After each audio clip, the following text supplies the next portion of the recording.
Hello बच्चों, अभी मैंने आपको वीडियो में दिया है स्वर के भेद, जो ह्रस्व स्वर, दीर्घ स्वर और प्लुत स्वर के बारे में जानकारियां दी आपको। तो आप लोग हमारे वीडियो को देख रहे हैं, अच्छा लग रहा है। बच्चों के लिए ही ये बना रहे हैं हम, ताकि बच्चे इससे ज़्यादा लाभान्वित हो सके। सभी बच्चे, पढ़ने वाले सब, हाई स्कूल के, मिडिल स्कूल के सभी बच्चे को ये काम आ सके। संधि तो सबको काम आता है, संधि में बड़ा प्रश्न आता है, 10th में 12th में भी प्रश्न आते हैं संस्कृत से रिलेटेड। तो हम तो वीडियो बनाते ही रहते हैं, लेकिन कि आप लोगों को भी सब्सक्राइब करना होगा चैनल को, और उसके लिए आप हमें कमेंट्स करें। जो चीज़ आपको डाउटफुल लग रहा है या जो चीज़ का चाहिए, आपको दिक्कत है, तो वो सारी बातें आप कमेंट्स में कहिए। हम कमेंट को पढ़ेंगे भी और आपको अगले वीडियो में देंगे भी वो चीज़ का लाभ। तो आप लोग चैनल को जब भी देखिए सब्सक्राइब जरूर करिए, ताकि आपको अगले वीडियो में वो आपको खुद से नोटिफिकेशन आ जाए। तो हम लोग चलते हैं आज फिर से व्यंजन वर्ण की ओर। और स्वर तो हमारा क्लियर हो गया, पिछले वीडियो में नहीं हो पाया था किसी प्रॉब्लम के कारण, लेकिन आज मैंने स्वर को क्लियर किया है। तो अब हम व्यंजन को भी क्लियर करना चाहेंगे। ये व्यंजन वर्ण,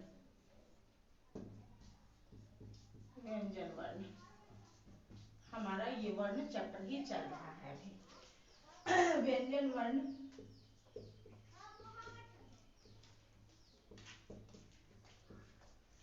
इसका एक सूत्र है, व्यंजनम, व्यंजनम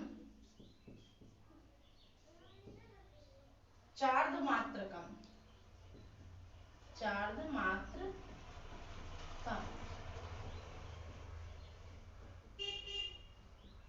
जिस वर्ण के उच्चारण में, जिस वर्ण के उच्चारण में अर्धमात्रा का समय, अर्ध मात्रा का समय लगे, वह व्यंजन वर्ण कहलाता है। वह व्यंजन वर्ण कहलाता है। अथवा जिन वर्णों का उच्चारण स्वर वर्ण की सहायता से होता है, अथवा ऐसे भी हम कह सकते हैं, अथवा जिन वर्णों का उच्चारण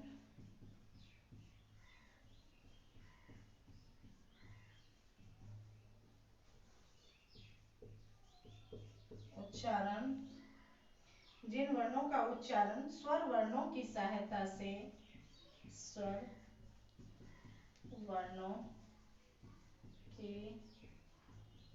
सहायता से होता है, वह व्यंजन कहलाता है। वह व्यंजन कहलाता है।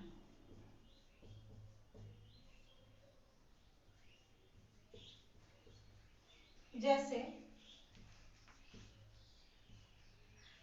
क, क ये व्यंजन है, लेकिन जब हम इसको तोड़ेंगे तो ये होगा, तो ये स्वर हो गया, ये व्यंजन हो गया। तो बिना इसके सहयोग का क नहीं बन पाएगा। तो यहाँ स्वर की सहायता से ही क पूरा कंप्लीट बना, तो इसलिए कहा जाता है स्वर की जो सहायता से बोला जाए वो व्यंजन कहलाता है। इसीलिए इसको दिखाने की जरूरत हुई हमें। क से लेकर ह तक, क से लेकर, क से लेकर ह तक, ह तक, ह तक सभी व्यंजन वर्णों, सभी व्यंजन वर्णों की संख्या 33 है। ठीक है, सभी मैंने आपको व्यंजन की संख्या बताई, और व्यंजन वर्ण किसे कहते हैं ये मैंने बताया आपको। अब हम आगे इसको एक्सप्लेन करते हैं।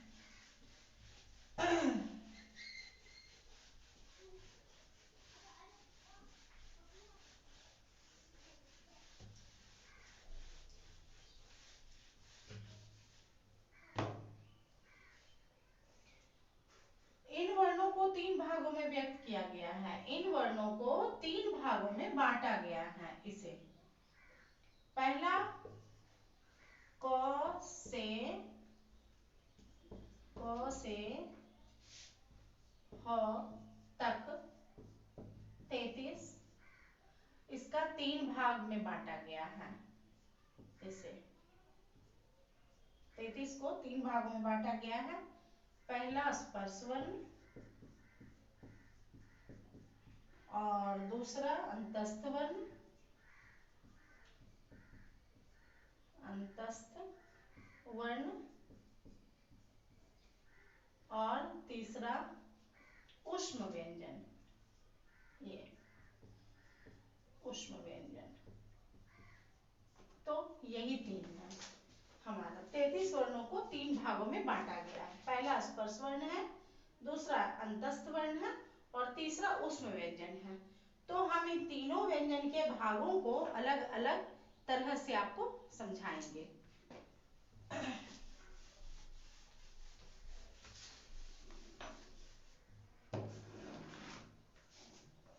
पहला आते हैं हम स्पर्श, स्पर्श वर्ण। क से म तक, क से में पर्यंत यानी क से कहा जाए कवर्ग, कवर्ग, कवर्ग, चवर्ग, टवर्ग, तवर्ग और पवर्ग। क ख ग घ अंगों को कवर्ग कहते हैं, चौ छ ज झ यहाँ को चवर्ग कहते हैं। इस तरह से टवर्ग हो गया, पवर्ग हो गया, तो 5 हो गया, ये 25 हो गया। कवर्ग से लेके पवर्ग तक, पवर्ग तक, इसके बीच आ गए कवर्ग, चवर्ग, टवर्ग, तवर्ग और पवर्ग, तो ये बराबर मिलके हो गए 25 वर्णों का। अब आइए दूसरा अंतस्थ, अंतस्थ वर्ण। इसमें अंतस्थ वर्ण जो है, ये देखिए य, र, ल और व को कहते हैं चार, यानी ये हो गया अंतस्थ वर्ण, ये कहलाते हैं हमारा हमेशा, क्योंकि ये उच्चारण में भी हमारा अंतस्थ वर्ण जैसा लगता है। तो ये चार हो गए, आप देख लीजिए। और तीसरा जो है ये ऊष्म वर्ण हो गया, ऊष्म वर्ण। ये स वाला आया वर्ण, तालव स, मूर्धन्त स, दंत स और